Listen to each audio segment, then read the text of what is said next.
Hi everyone, I'm currently playing the Pathfinder adventure card game, and I'm playing it solo actually, having a really good time, and I've just got to the third adventure deck, so what I thought I'd do is a quick unboxing of that. So just move this out of the way a second. So I've just finished this adventure deck, Empty Graves. This isn't a spoiler, this is written on the back of the box. So in this one there's been an undead uprising in a city in the scenario, and obviously you have to sort of quell that. And then the next one is called Shifting Sands. To be honest, I've not read a great deal about it, but based on what I could tell, I won't say a spoiler. But anyway, this is the next one. Obviously there will be spoilers in terms of cards from here on in, but I guess that's pretty much obvious given that this is an unboxing. So let's have a look. So each of the adventure decks, or certainly the ones that I've seen so far, I've got 110 cards. They also have quite tough things to get into. Getting there eventually. There we go.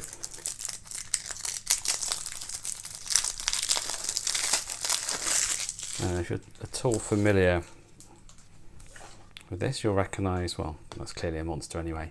The colour of the card, though, tells you what it is. So orange is a monster, as well as the word, obviously. Orange is a monster, yellow is a barrier that you have to overcome. They are on these, actually really nice. Barriers actually always tend to have quite nice art. One thing I don't like about a lot of the cards is this plain background. It's much better to have, like these cards, I think anyway, at least, actual proper scenes. But anyway, Hungry Fog, Inevitable Trap, that's a cool name for a card. Sanity Mist, the old Indiana Jones sort of thing you'd expect to find inside a pyramid in ancient Egypt. Symbol of Fear. These are weapons. Sort of double-ended dagger there. Disrupting Rapier. So I'll have a quick read. So obviously what happens here is these are loot basically that you can also find as you sort of go through the adventures, and clearly these are upgrading the weapons that you would have had in previous packs. Staff of Dark Flame. It's really quite interesting looking stuff so far actually. This is a spell, so let's play this card. Okay. Sorry, I'm just reading it, but you can read it too, rather than reading it out to you. Chain Lightning, that's a really good spell. So you get to add a 3d6 here to your roll. Detonate. Again, nice art here. Not again, spells tend to have full artwork rather than on a white background as well. 4d6 here. So Elemental Mastery. Discard this card, add 1d10 to a check by a character at your location to defeat a monster that invokes the acid, cold, electricity, elemental, fire, or poison trait. Go on, discard this card, add 3 dice to a check by a character at your location to acquire an ally. After playing this card, and yeah, that's the usual sort of thing, you can sort of recharge it, which means put it in the bottom of your deck if you've got a certain skill, and you get the dice check correct. So these are Symbol of Pain.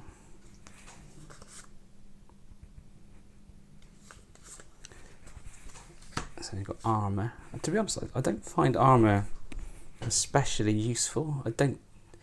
You do take damage in this game, and obviously what armour can do is negate that damage, but to be honest there are quite a lot of healing items as well, which is what I tend to use, which means you can, instead of negating the damage, you can just put the cards back into your deck, which is how damage is recorded.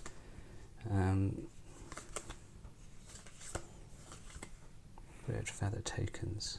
So these are items rather than armour.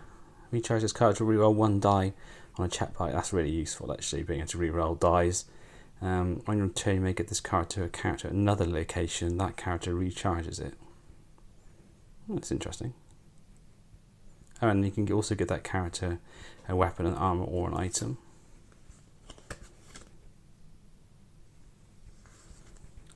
It's an interesting word that I won't even attempt at this stage. Reveal a card To add the acid trait to your melee combat check, you may play another item on this check. Recharge this card to add 1d8 to your check that involves the acid trait. Let's see. Ring of the Grasping Grave. Good name for a card. Scarab Sand, Staff of Revelations. Still an item actually rather than a weapon. Reveal this card to recharge a spell. To examine the top 2 cards of your location deck. If a card has an elemental undead trait, you may encounter it. Otherwise, put the cards back in any order. It's kind of useful, not especially useful though, to be honest. The thing is as well, as you go through the previous adventure decks, you get sort of special loot, I guess if you want to call that, and a lot of that is items.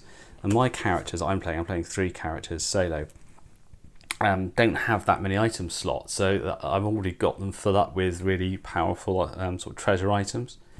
So quite an interesting card. Clockwork Menial. Discard to add 1 check against a barrier. That's really useful for me actually. I don't have much luck with barriers at the moment. So these are allies. So, interesting animal. And these are blessings. Discard this card to add 1 die to and the acid trait to any check. Discard this card to add 2 die to any intelligence check or any check that involves acid or the construct trait. Is again really useful. So quite a few of these. These are loot. So this is what I was talking about earlier. So you get better. You'll get these for completing the adventures in the deck.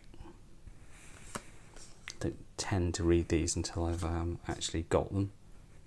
Scarab of Mummy Defense, Sun Falcon Pectoral, and an actual person as loot. Okay, it is ancient Egypt, I suppose. Okay, so that's the first little pack of cards. Just open the second one, a bit easier to open. Okay, these are negative cards that you can have, so they're like curses that you can have take effect on you. So when displayed, after you reset your hand, recharge your hand and then draw 1d4 cards, +1. Okay. Oh, at the end of each adventure, you can visit traders. And you can buy additional items, spells, weapons, armors, etc. from them, and that's what these cards are for. This is the actual adventure, well, the actual adventure deck, I suppose it's called, these tell you what the adventures actually are. So this first one here is just telling you what order to play them in, although you have to complete them in this order. And there's some little bit of text at the bottom. And here, this is where you get your rewards. So this could be loot. You could be upgrading your character in various different ways. On the back, let's just go through the front of them first. Again, some nice artwork here, like that particularly. Sand Kraken, that sounds very cool. On the back of these, it has the location cards that make up the adventure, depending on the number of players that you have.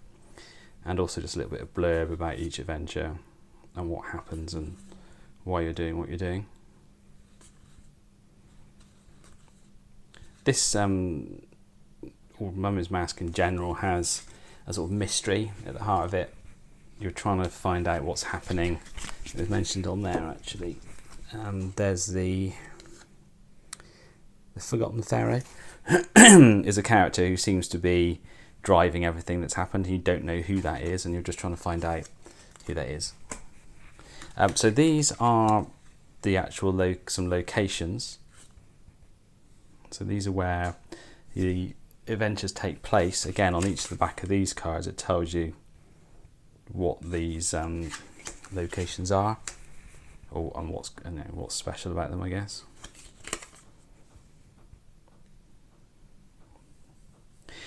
I guess that's one thing about this game, is it does need a bit more flavour in it. This is more of a tip rather than doing an unboxing. But on Board Game Geek, there is what's called a guide to this game, and it fleshes out the story an awful lot more than the flavour text here. So it gives a real meaning to the stories and the adventures that you're taking or undertaking.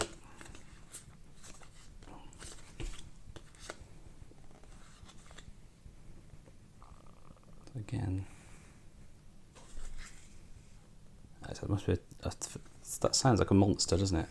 But actually, it looks like there's a type of soldier. Well, we might see that in a minute. See what that actually is, because they should have some villains. So it looks like we're doing a camel race. It's quite interesting. I'm not sure how the mechanic of that will work. So these are obviously something you've got to avoid during the race. Charioteers. So these are the villains that you face in each adventure. You might be more than one sometimes. And these are their henchmen. Can't quite make out what that is. It looks a bit like a sphinx or something like that. Sand kraken that was mentioned earlier. Stolen larvae. You get a few of each because you have to put. Basically, you're trying to find the main villain, these ones that we saw earlier, and in each of the locations you have a villain or a henchman. So that's why you need several.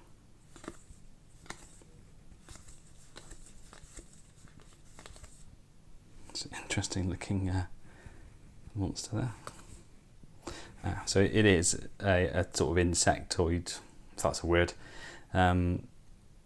warrior race by the looks of it. Yeah, there we go. We've got a few more monsters as well off the back of the giant crocodile, very in theme.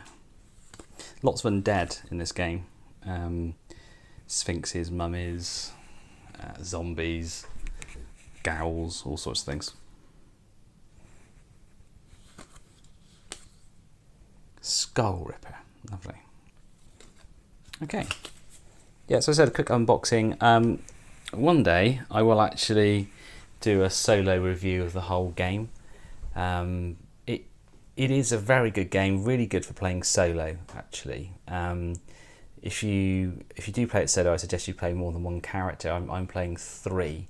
But anyway, we'll save that for an actual review. Hope the unboxing was of interest, and yeah, speak to you all soon.